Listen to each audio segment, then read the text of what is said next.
नमस्कार। आज हम एक बहुत ही गहरे हिंदी ग्रंथ जीवन दर्शन 2 की परतों को खोलने जा रहे हैं। ये एक ऐसा ग्रंथ है जो जीवन को देखने का एक बिल्कुल नया नजरिया देता है। एक ऐसा नजरिया जो शायद हमारी पूरी सोच को ही बदल कर रख दे। और जानते हैं, इस ग्रंथ की शुरुआत ही एक चौंकाने वाले विचार से होती है, जो हमारे अनुभव की बुनियाद पर ही सवाल खड़ा कर देता है। तो सवाल ये उठता है कि आखिर ये भ्रम है क्या और ये आता कहाँ से है?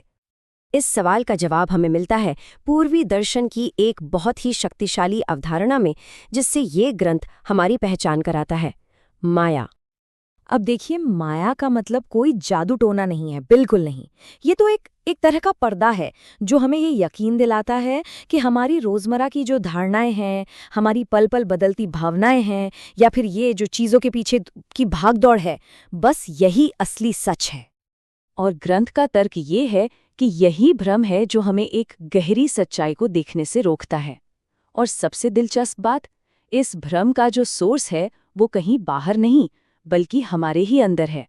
तो चलिए इसी स्रोत को थोड़ा और करीब से समझते हैं। ये ग्रंथ सीधे सीधे हमारे मन की बनावट की तरफ इशारा करता है और कहता है कि यही माया का असली रचयिता है। फ्रॉइड के विचारों से मिलती जुलती एक बात ये ग्रंथ समझाता है। वो कहता है कि हमारा जो चेतन मन है, यानी अ कॉन्शियस माइंड, जिससे हम अपनी पहचान जोड़ते हैं, वो तो बस पूरे मन का एक छोटा सा हिस्सा है, जैसे किसी आइसबर्ग की चोटी। तो सबसे ज़रूरी बात ये निकल कर आती है कि हमारे अंदर का ये जो विशाल छिपा हुआ हिस्सा है ना, वही हमारी जिंदगी के इस नाटक का असली डायरेक्टर है। यही वो भ्रम पैदा करता है जिसे हम सच मानकर जीते हैं। पर सवाल ये है कि इसे इतनी शक्ति मिलती कहाँ से है? ग्रंथ के अनुसार एक ही पावरफुल फोर्स है जो इस भ्रम के पहियों को लगातार घुमाती रहती है, और वो है इच्छा। और यहाँ जो बात समझने वाली है वो ये है कि ये खुशी तक पहुँचने का कोई सीधा रास्ता नहीं है। नहीं, ये तो एक ऐसा चक्कर है, एक ऐसा लूप है जो कभी खत्म ही नहीं होता। बस इच्छाओं के पीछे ये जो लगातार भाग दौड़ है, यही वो फ्यूल है जो माया के इस महाभ्रम को जिंदा रखता है। हम सब यही तो मानते हैं कि अगली इच्छा पूरी होते ही हमें हमेशा के लिए शांति मिल जाएगी। लेकिन जीवन दर्शन कहता है कि ऐसा करके हम उस चक्र को तोड़ते नहीं, बल्कि उसे और भी मजबूत कर देते हैं। तो फिर इस चक्र को तोड़ा कैसे जाए? यही वो सबसे बड़ा सवाल है जिसका जवाब ये ग्रंथ देने की कोशिश करता है। तो चलिए देखते हैं कि ये ग्रंथ हमें कौन सा रास्ता दिखाता है। ग्रंथ का सुझाव बड़ा अनोखा है।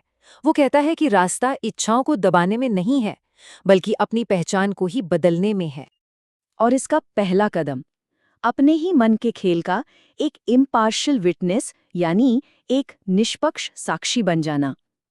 इसका मतलब है अपने विचारों और इच्छाओं को बस देखना, जैसे कोई दर्शक फिल्म देख रहा हो, उनमें बहे बिना। ये महसूस करना कि हमारी असली पहचान इन विचारों और इच्छाओं से बिल्कुल अलग है। ये ग्रंथ हमें हमारे अंदर के उस गहरे स्व से जुड़ने का रास्ता दिखाता है, जो शांति और ठहराव का एक ऐसा केंद्र है जिस पर मन के इस लगातार चलने वाले ड्रामे का कोई असर नहीं होता। और जब हम इस सच्चे स्व से जुड़ जाते हैं, तो वहीं से जीवन का एक बिल्कुल नया फलसफा, एक नई विजन जन्म लेती है। तो इसका पहला सिद्धांत है स्पष्टता। जब मन इस जरूरत से आज़ाद हो जाता है कि चीज़ें एक खास तरीके से ही होनी चाहिए, तब जाकर हम असलियत को उसके असली रूप में देख पाते हैं, बिना किसी मिलावट के। और दूसरा सिद्धांत है कर्म में स्वतंत्रता, यानी काम करें, पूरे उद्देश्य के साथ करें, लेकिन उसका जो भी नतीजा हो, उससे खुद को न जोड़ें। मन की शांति इस बात पर निर्भर न करे कि सफलता मिली या असफलता। और यही अंदरूनी स्थिरता का रास्ता है। और यहीं पर हमें मिलती है असली स्वतंत्रता की परिभाषा। सच्ची आज़ादी वो पाने में नहीं है जो हम चाहते हैं, बल्कि ये महसूस करने में है कि हमें पूरा होने के लिए उन चीज़ों की ज़रूरत ही नहीं है। ये एक चेजिंग लाइफ से एक बीइंग लाइफ की तरफ एक बहुत गहरा शिफ्ट है। तो देखिए, जीवन दर्शन दुनिया छोड़ने की बात नहीं करता, बिल्कुल नहीं। ये तो बस नजरिए में बदलाव की बात करता है। एक ऐसी दृष्टि जहां इंसान दुनिया में रहते हुए, पूरी तरह से जीते हुए भी उसके भ्रमों से आज़ाद रह सकता है। तो जीवन दर्शन का ये अंतिम विचार हमें एक सवाल के साथ छोड़ जाता है कि हमारी अपनी जिंदगी का वो कौन सा एक भ्रम है जिस पर आज से सवाल उठाना शुरू किया जा सकता है। ये प्राचीन ज्ञान आज भी हमारे नजरिए को बदलने की कितनी ताकत रखता है।